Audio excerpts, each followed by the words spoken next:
আসসালামু আলাইকুম। গতকাল শুক্রবার থাকায় কাজের প্রেশার বেশি ছিল, তার উপর জুমার নামাজের প্রস্তুতি থাকায় আমরা তেমন বেশি ঘাস কাটতে পারি নাই। তাই আজ সকালে ঘাস দেওয়ার সময় দেখি কিছু ঘাস শর্ট, তাই অল্প কয়েকটি খড়ের আঁটি কেটে দিচ্ছি। আগেই বলে রাখি, আমরা সচরাচর গরুকে তেমন একটা খড় খাওয়াই না। যতটুকু সম্ভব আমরা খড় না খাওয়িয়ে শুধু ঘাস খাওয়িয়ে গরু লালন পালন করি। তবে হঠাৎ যদি ঠেকে যাই তখন খড় খাওয়াই শুধু।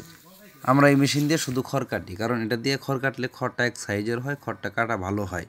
আমাদের অন্য যে মেশিনটা আছে সেটা দিয়ে খড় কাটলে খড় একদম ভুসি ভুসি হয়ে যায় এবং সেটা দিয়ে ঘাস কাটা খুব ভালো হয়। এই জন্য ওই যে মেশিনটা দেখতে পাচ্ছেন পিছনে, ওইটা দিয়ে আমরা ঘাস কাটি আর এটা দিয়ে খড় কাটি।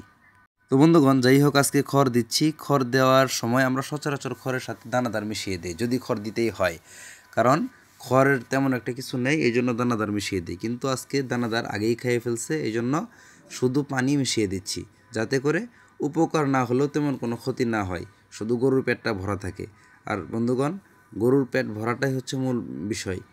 অনেকে বলতে পারেন খড় তো সকলেই খাওয়ায়, আপনি কেন খাওয়াবেন না? তো এটা দেখেন যার যার ব্যক্তিগত বিষয়।